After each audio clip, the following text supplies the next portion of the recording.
warahmatullahi wabarakatuh. Selamat pagi, selamat siang, selamat sore, dan selamat malam.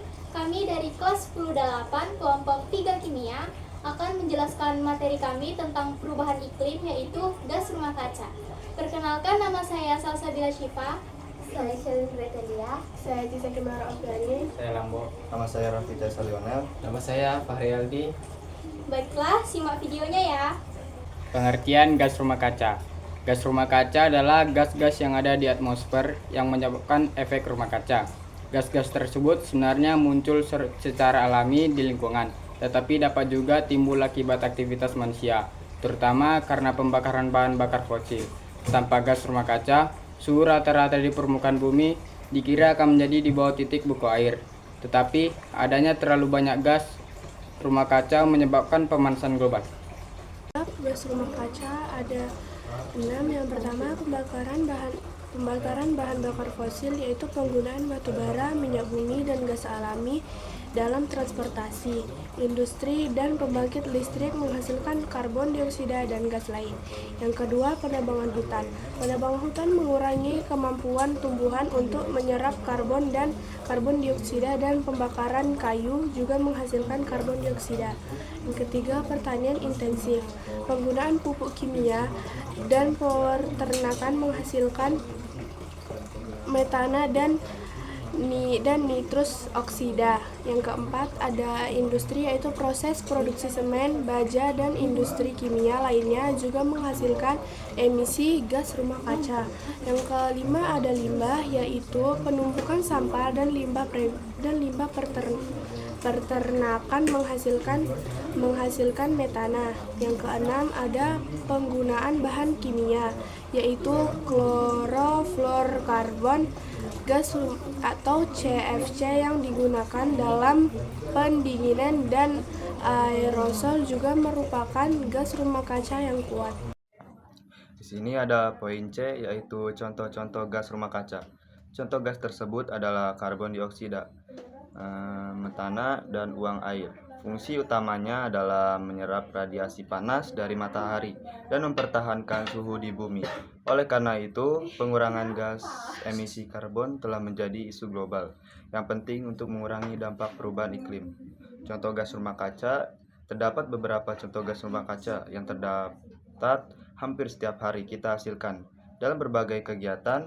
Berikut adalah beberapa contohnya. Yang pertama ada CO2 atau karbon dioksida. Contoh gas rumah kaca yang pertama adalah karbon dioksida. Karbon dioksida ini terdiri dari karbon dan oksigen. Saat ini, lebih dari separuh karbon dioksida yang dilepaskan ke atmosfer berasal dari pembakaran bahan bakar fosil selama 30 tahun terakhir. Apa yang terkandung dalam bahan bakar fosil?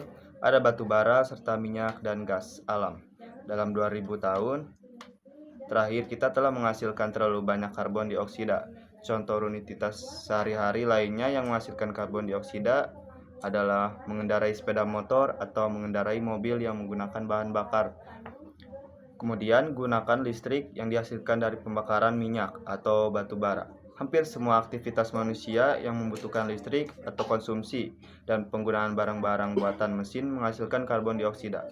Karbon dioksida merupakan komponen yang paling banyak menyumbang GRK. Yang kedua ada klorofluorokarbon, yaitu CFC. Tanpa manusia sadari, mereka menciptakan senyawa ini dengan menggabungkan unsur klorin, karbon, hidrogen, dan fluor. Tujuannya adalah untuk menghasilkan senyawa kimia pendingin yang dikenal sebagai senyawa freon. Freon umumnya digunakan pada alat elektronik seperti kulkas, lemari, es, dan AC. Namun, Anda juga dapat menemukannya pada semprotan tanpa pewangi yang memiliki efek mendinginkan. Walaupun fungsinya untuk mendinginkan, nyatanya CFC banyak mengubah suhu bumi menjadi jauh lebih panas. Yang ketiga ada uap air. Uap air H2O adalah air berwujud gas. Air dari darat dan laut menguap saat terkena panas matahari, lalu berubah menjadi awan di langit. Air yang terkandung dalam awan jatuh kembali ke tanah dan laut menjadi hujan. Oke, poin selanjutnya, poin yang keempat yaitu ozon atau O3. Contoh gas rumah kaca yang keempat ini adalah ozon. Kita dapat menemukannya pada ketinggian 30 km di langit, di stratosfer. Ozon membantu bumi melawan radiasi matahari, sehingga manusia dan makhluk hidup lainnya tidak dapat terpapar terlalu banyak radiasi matahari. Lapisan ozon melindungi kita. Namun, selama ini kita meningkatkan lapisan ozon di langit rendah atau troposfer. Berkat ozon di troposfer, semakin banyak panas yang tersisa di bumi. Ozon di troposfer diciptakan oleh kebiasaan orang yang mengemudi dan operasi pabrik. Terus selanjutnya ada poin yang kelima, yaitu metana atau CH4. Metana terdiri dari karbon dan hidrogen atau air. CH4 ini dihasilkan oleh rawa, sawah, pertanian, sisa makanan, dan penggunaan gas alam dan batu bara. Sayangnya, gaya hidup manusia modern menghasilkan metana berlebih. Semakin banyak daging yang kita makan, semakin banyak ternak yang ada di bumi. Hewan-hewan ini menghasilkan metana saat mereka mencerna rumput yang mereka makan.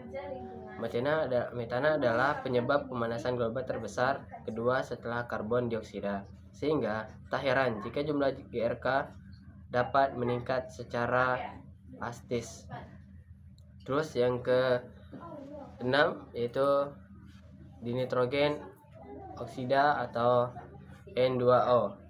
Kita kebanyakan mengenal dinitrogen oksida sebagai pendorong kendaraan dan roket. Umumnya, N2O diproduksi secara alami oleh bakteri laut dan tanah. Tetapi, seiring berkembangnya teknologi, N2O juga diproduksi di pabrik, pembangkitan listrik, dan pupuk sementara. Dinitrogen oksida yang terlalu banyak merusak lapisan ozon. Penipisan ozon sendiri dapat menimbulkan manusia dan makhluk hidup lainnya terpapar radiasi matahari yang berbahaya. Contoh dampak umumnya adalah penyakit kanker kulit yang disebabkan oleh paparan sinar matahari yang berlebihan.